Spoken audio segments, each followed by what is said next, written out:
శ్రీ సూక్తము 5వ రుక్కు. చంద్రాం ప్రభాసాం యశసాజ్వలంతీం శ్రియం లోకే దేవజుష్టాముదారాం తాం పద్మిని ఈం శరణమహం ప్రపజ్యే అలక్ష్మీర్మే నశ్యతాం త్వామృణే. చంద్రాం అనే స్టేట్ మనం ఆల్రెడీ చెప్పుకున్నాం, మళ్ళొకసారి గుర్తు చేస్తున్నాను. అంటే హయ్యెస్ట్ లెవెల్ ఆఫ్ కాన్షియస్నెస్, అంటే సహస్రార స్టేట్కి తీరినప్పుడు చంద్రకళ అనేటువంటి ఒక కళ ఉంటుందన్నమాట. యుగాగ్ని ద్వారా మనం కుండల్ని ప్రజ్వలింపలు చేసుకొని ఆ యుగాగ్ని, ఆ కుండలిని శక్తి చంద్రకళని తాకినప్పుడు అక్కడ అమృత బిందువులు వస్తాయి. అంటే మనకి ఈ బాడీలో ఎలా ఎక్స్పీరియన్స్ అవుతుంది అంటే, అది పిట్యూటరీ గ్లాండ్ నుంచి పీనల్ గ్లాండ్ వరకు ఉన్నటువంటి హార్మోన్స్ ప్రవాహాన్ని, డిఎంటీ అనే హార్మోన్ అక్కడ రిలీజ్ అవుతుంది. ఆ టైంలో అది మనకి ఎంతో ప్లెజర్ని ఇస్తుంది. అది మనం రోజు కూడా కొన్ని సెకండ్ల పాటు ఎక్స్పీరియన్స్ అవుతూ ఉంటాం. ఆ స్టేట్ని చంద్ర ఉంటాం, హైయెస్ట్ లెవెల్ ఆఫ్ కాన్షియస్నెస్. ప్రభాసం అంటే వెలుగుతూ ఉంది. ఏది వెలిగేది? దాని యొక్క యశస్సు, అంటే దాని యొక్క ప్రభావం. యశస్సు అంటే కీర్తి. ఫర్ ఎగ్జాంపుల్కి మహాత్ముడు, కొంతమంది వ్యక్తులు చనిపోయి కూడా ఉంటారు, కానీ వాళ్ళ మాట ఇప్పటికీ నడుస్తూనే ఉంటుంది కొన్ని సంవత్సరాల పాటు. ఒక మహాత్ముడు ఒక సంకల్పం తీసుకుని అక్కడ కొంత ఎనర్జీని ప్రొడ్యూస్ చేస్తాడు, బట్ కొన్ని సంవత్సరాలైనా కూడా అక్కడ ఉండాల్సిన ఫిజికల్గా అతను లేకపోయినా కానీ ఆ వర్క్ జరుగుతూనే ఉంటుంది. సప్తర్షులు కొన్ని క్షేత్రాల్లో కొన్ని ఎనర్జీ పాయింట్స్ పెట్టారు. అయితే మన మాస్టర్స్, ఇంకా మీకు ఎగ్జాంపుల్ కావాలంటే పత్రి గారు ఒక థాట్ ఇచ్చేస్తాడు, కొన్ని లక్షల మంది జన ప్రచారం చేస్తున్నారు, ఎంతో ఇదవుతుంది. ఇంకొక మహర్షి ఇంకొక ప్రణాళికతో వస్తారు, ఇంకొక ప్రణాళికతో వస్తారు. లేదంటే మన రెగ్యులర్ జీవితాల్లో కూడా మనం కొన్ని థాట్స్ పెట్టుకుంటాం, అవుతూ ఉంటాయి. దాని యొక్క యశస్సు అంటే ఇక్కడ అర్థం ఏంటంటే దాని యొక్క ప్రభావం.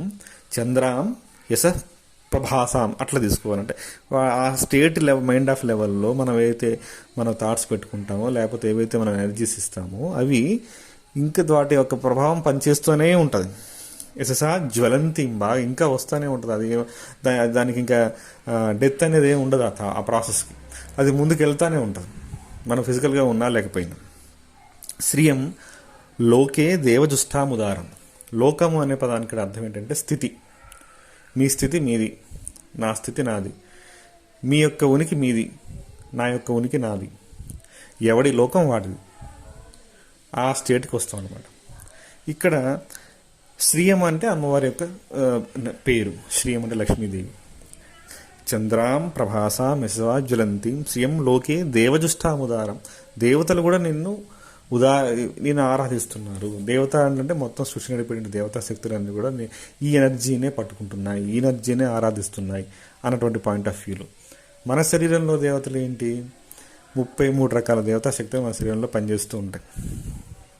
ఈ 33 రకాల దేవతా చూపే మన కన్ను ఉంది, మనం చూసే శక్తి మంది కాదు, అక్కడ దేవతా శక్తి పనిచేస్తుంది. చెవులు, మాట, వాసన, మనం చేసే కర్మేంద్రియాలు, జ్ఞానేంద్రియాలు, రకరకాల పనులు, రకరకాల అవయవాల్లో రకరకాల శక్తులు మనల్ని పనిచేస్తున్నాయి. ఆ ఎంజైమ్స్ని ప్రేరేపితం చేస్తున్నాయి. ఎలా వస్తున్నాయి అవన్నీ? అక్కడ మనకి మన మానసానికి, మన థాట్ ప్రాసెస్కి అందరికి దేవతా శక్తులు మన బాడీలో కూడా పనిచేస్తున్నాయి. అలాంటివి 33 ఉన్నాయి. 33 దేవతలు అని చెప్పి మన వేదంలో చెప్పారు. అవి మన బాడీలో ఉన్నాయి, అందరి బాడీల్లోనూ ఉంటాయి. మన బాడీ మనం డిజైన్ చేయలేదు, మనం మన బాడీలోకి వచ్చామో మనకి సంబంధించిన ఏవైతే మన కర్మ ఏదైతే ఉందో దాన్ని చేసుకోవడానికి, లేకపోతే కొన్ని ఎమోషన్స్ని తీర్చుకోవడానికి, లేకపోతే కొన్ని లోకానికి ఏదైనా మెయిల్ చేయడం కోసం, లేకపోతే ఇంకా జస్ట్ అలా సరదాగా చూడటానికి, ఇట్లా డిఫరెంట్ రీజన్స్ తోటి మనం వస్తుంటాం. సో ఇవి నడిపించేటువంటి శక్తి దేవతా శక్తులు. ఆ దేవతా శక్తులను ప్రచోదనం చేసే శక్తి ఈ సూపర్ కాన్షియస్నెస్ లెవెల్. అది ఆ అమ్మవారి యొక్క స్వరూపంగా, ఆ శక్తి స్వరూపంగా చెప్పారు. ఇక్కడ శక్తి అంటే పరమాత్మ, ఇక్కడ శివశక్తి అనే దాన్ని చూసుకుందాం. శివుడు అలా కదలకుండా అలా ఉన్నటువంటి ఒక జడశక్తిగా ఉంటుంది. ఈ శక్తి స్వరూపం ఏంటంటే చైతన్య రూపంగా మారి వివిధ స్థాయి చైతన్యాల్లో మన శరీరంలో పనిచేస్తూ ఉంటుంది. అదే మనం ఇందాక ప్రీవియస్ శ్లోకంలో చెప్పుకున్నట్టు ఒక్కొక్క చక్రంలో ఒక్కొక్క రకంగా మనం పనిచేసి మన కర్మానుసారం, మన యొక్క పూర్వకర్మానుసారం బుద్ధిని ప్రేరేపితం చేసి మనకి ఇటువంటి ఆలోచనలు కల్పిస్తూ ఉంటుంది. అప్పుడు మనం ఏం చేయాలి? సో రకరకాల కోరికలు, దీని యొక్క లక్షణం ఇంకోటి ఏంటంటే ఉదారంగా ఎనర్జీని ఇస్తూనే ఉంటుంది. ఫర్ ఎగ్జాంపుల్ ఒకళ్ళు మహర్షి అవ్వాలని థాట్స్ పెట్టుకున్నారు, ఇంకోళ్ళు బ్రహ్మర్షి అవ్వాలని థాట్ పెట్టుకున్నారు, ఒక ఆయన శివుడే అయిపోవాలని థాట్ పెట్టుకున్నారు, లేదా ఫిజికల్గా తీసుకుంటే ఒక ఆయన కలెక్ట్ అవ్వాలని పెట్టుకున్నారు, ఒక ఆయన 100 కోట్లు సంపాదించుకోవాలని పెట్టుకున్నారు. ఏ థాట్ పెట్టుకున్నా కానీ అది నెరవేర్చి తీరేలా అంత ఎనర్జీని ఇస్తుంది. ఆ క్రమంలో వీడు మళ్ళీ కర్మకి చుట్టుకుంటూ ఉంటే దాని సంబంధించిన ఫలితాలు కూడా మళ్ళీ జన్మలు ఎత్తుతూ పోవటం ఇవన్నీ కూడా చేయాల్సిందే. సో దానికి ఆ ఎనర్జీ ఇస్తూనే ఉంటుంది దాని పని, అంతే. అందుకే మన థాట్స్ క్లారిటీగా ఉండాలి, పాజిటివ్గా ఉండాలని చెప్పేది ఏంటంటే దాని యొక్క లక్షణ ఉదారత. ఎంత అంటే అంత ఇస్తూనే ఉంటుంది అన్నమాట ఆ జీవికి. ఆ యొక్క లక్షణం ఈ శక్తికి ఉంది. ఆ తర్వాత ఇంకేం చెప్తా, అప్పుడేం చెప్తున్నాడు, సరే మనం ఈ థాట్ ప్రాసెస్ నుంచి మనం బయటపడటానికి, మరి ఈ థాట్ ప్రాసెస్ నుంచి మనం అధిగమించాలి, బయటపడటం కాదు, అవి వస్తూనే ఉంటాయి థాట్స్. దాన్ని అధిగమించే క్రమాన్ని ఏం చేయాలంటే అప్పుడు ఇక్కడ మంచి పదాలు వాడాలి. తాము ఏదైతే మనం ఇప్పుడు అనుభవిస్తున్న స్థితి, ఏదైతే స్థితి అయితే ఉందో పద్మిని ఈం, ఇక్కడ అమ్మవారి బీజాక్షరం ఈం అనమాట. అంటే శక్తి యొక్క ప్రణవం. ఇప్పుడు ఎలా అయితే పరమాత్మ యొక్క శక్తి ఓంతో మనకి ఇదైతే ఉంటుందో, శక్తి యొక్క బీజాక్షరం ఈం. ఈం, హ్రీం, శ్రీం, ఇట్లా ఏ అక్షరం తీసుకున్నా అందులో ఈం కామన్గా ఉంటుంది. హ్రీం, క్లీం, శ్రీం, అంటే బీజాక్షరాల్లో ఏ బీజాక్షరాల్లో కూడా మనం తీసుకున్నా కానీ ఈం అనేది శక్తి బీజం అనమాట. సో అది అమ్మవారి బీజం. అది తో ఏమని చెప్తున్నాడు ఇక్కడ, పద్మేసి తాం పద్మిని ఈం, ఆ పద్మినిని శరణమహం ప్రపద్యే, దాన్ని శరణు వేడు అంటే సర్వస్య శరణాగతి చెందమని చెప్తున్నాడు.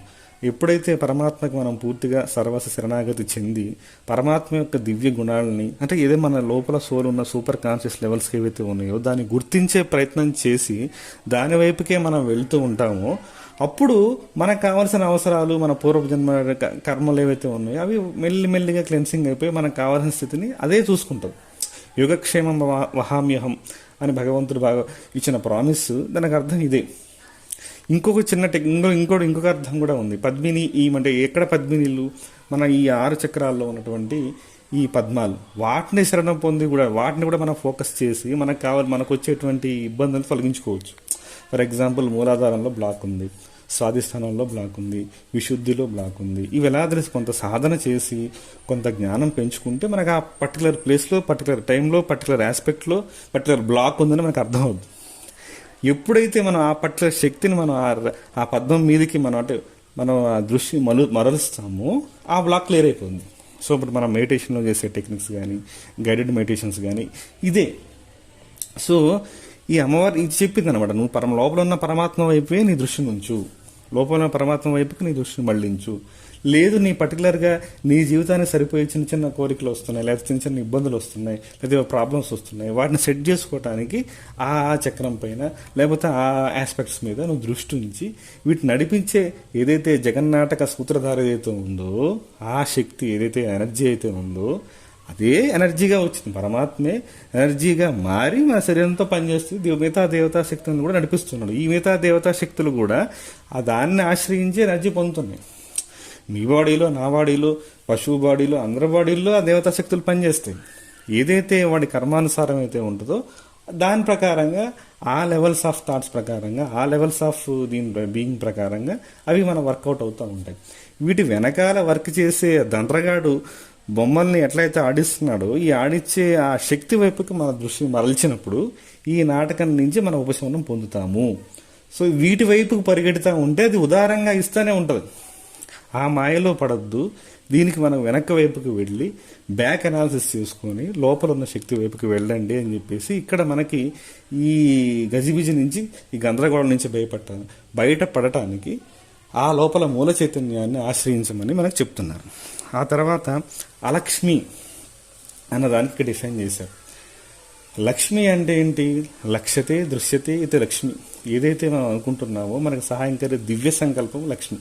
అలక్ష్మి అంటే దీనికి వ్యతిరేకంగా పనిచేసే ప్రతిదీ కూడా అలక్ష్మి. ఫిజికల్గా చూసుకుంటే దరిద్రము, లేకపోతే సోమరితనము, రకరకాల ఆలోచన. అలక్ష్మి అపరిశుభ్రత, ఇవంతా అపరిశుభ్రంగా ఉంటే ఏమవుద్ది, మనకి డిసీజెస్ వస్తాయి, బ్యాక్టీరియా వస్తాయి, వైరస్ వస్తాయి. సో ఇల్లు శుభ్రంగా పెట్టుకోవాలి. ఇవన్నీ ఎందుకు చెప్పారయ్యా అంటే ఈ ఏదైతే బ్యాడ్ ఎనర్జీ ఉందో, ఏదైతే బ్యాడ్ ఆరా ఉందో, ఇవి మన సంకల్పాలని బలహీనం చేస్తాయి. మనల్ని బలహీనం చేసే మన ఆత్మని కానీ, మన మనస్సును కానీ, మన శరీరాన్ని కానీ బలహీనం చేసే ఏ ఒక్క ఆలోచనలు కానీ, పదార్థాన్ని కానీ ఆబ్జెక్ట్ని కానీ ఐటెంని కానీ పర్సన్ని కానీ ఎట్టి పరిస్థితిలో మనం స్వీకరించొద్దు అని చాలామంది మహాత్ములు చాలా రకాలుగా చెప్పారు. ఈ అలక్ష్మిని మనం దూరం చేసుకోవాలి. ఆ అలక్ష్మిని దూరం చేసి అలక్ష్మిర్మే నశ్యతం, అది నాశనం చెయ్యి, అది రానికుండా చెయ్యి అని చెప్పేసి మళ్ళీ మనం ఈ ఎనర్జీనే మనం అడుగుతున్నాం అనమాట. అలక్ష్మిర్మే నశ్యతాం త్వామృణే, తల్లి నేను నిన్ను వరిస్తున్నాను అని ఇక్కడ చెప్పడం. వరించడం అంటే ఇక్కడ ఏంటంటే ఎప్పుడైతే నాలో ఉన్న దుర్గుణాలు, నాలో ఉన్నటువంటి ఈ అలక్ష్మి సపరేట్ ఏవైతే ఈ లక్ష్యం వైపుకి వెళ్లకుండా మన దూరం చేసే ఆస్పెక్ట్స్ ఏవైతే ఉన్నాయో వాటికి దూరంగా, అంటే వాటికి దూరంగా పారిపోవడం అని కాదు, ఇక్కడ వాటిని అధిగమించడం. ఇంకొకటి, వాటిని అధిగమించి ఆ అలక్ష్మి ఆస్పెక్ట్స్ని మనం గుర్తించి వాటిని నశింపజేసుకొని అప్పుడు శరణమహం ప్రపంచ పూర్తి సర్వస్వ శరణాగతి చెంది అప్పుడు ఆ ఎనర్జీ మనం ఆహ్వానించుకోవాలి, మనం అదైపోవాలి అని చెప్పేసి ఈ యొక్క శ్లోకం యొక్క అర్థం.